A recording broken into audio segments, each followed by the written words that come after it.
Artist Way. Week 4 is what I worked on this week. And so this week, week 4, is called Recovering a Sense of Integrity. And it talks about making honest changes in our life.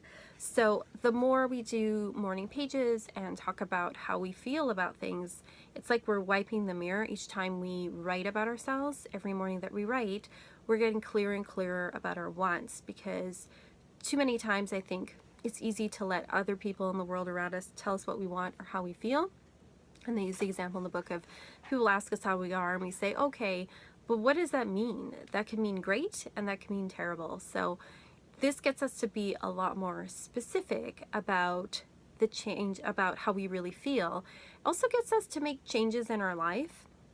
I know I started going through my clothes, doing kind of the KonMari thing. If you don't know about that, it's in the Life-Changing Magic of Tidying Up, I think the book is called, or there's another one called Spark, which I actually like, Spark Joy, which I like a lot better. But taking all your clothes, picking them up, and saying like, do I like this item? And I started going through, and I threw out like so much crap, like just stuff I never wear anymore, or it's damaged, I just don't want it anymore, I don't like it. Like, why am I keeping a sweater if I never wear it? Like, it's just taking up space in my drawer. And then I found like t-shirts I hadn't seen in a while, like all sorts of stuff. So it was really good to do that. So I started doing that, I think like when just after I kind of recovered from being sick, and then I've been continuing to do a little bit of that as things go on. And I'm going to continue because I'm just on the clothes part still, and then the next stage is books and cards and stuff, so that's going to be interesting as well. So I really started working with that as well.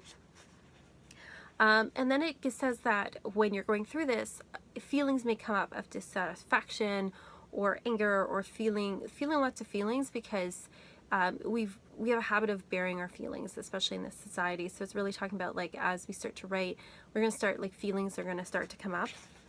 And I know for me, I actually wrote a blog post, which you can link to my bloggy below. But I was writing this week about how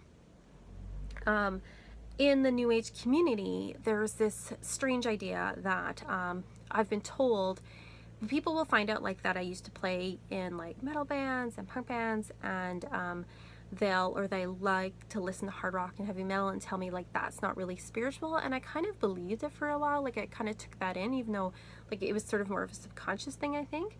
And then I kind of was like, what the hell am I doing? Like, I like this stuff, I like playing guitar, I like doing these things, I like listening to stuff, and that's a part of me. Why should I deny that? But anyway, I wrote a whole thing about it if you want to read it. But that was another change that kind of happened for me over this past week. And then it talks about like buried dreams, about how we have dreams but we often like bury them down or say that's not sensible. And if we like doing something, like, why not do it? You know, we put a lot of restrictions on ourselves. I'm too young, I'm too old. Like, all these silly restrictions that are just bull, quite frankly. And I'm talking about reading deprivation. Now, this book was written back in the early 90s, so they didn't have, you know, the internet or anything like that. But once I went through this book before, and I did like I went off social media. I didn't do that this time, I have to admit, but I did read a lot less and tried to like do more things. But I do think it is an interesting exercise to get away from those things, to give yourself time to do the things that you love. And then some of the exercises is asking you, like, you know, what's your ideal environment? What kind of ideal home would you like to live in, or what place in the world would you like to live in? Are there little things that you could bring into your environment to make it better? Describe yourself at 80. Write a letter to yourself from 80 until now, and then also describe yourself at 8, and what would your 8-year-old self say to yourself? Also finding a place in your home that's just for you, to have your space. You may not be able to have a whole room, but is there even like half a room or a corner or something that you could claim as yours and your space, which I think is really healthy. I know for me, I need my own space, or I just go crazy. So I need my space. As far as like having a physical area, like here I have my area that's mine and it's my stuff, and you know, people need that. And then it talks about going through your closet and throwing out one. low self-esteem out of it. Obviously, I've been doing that more than just one.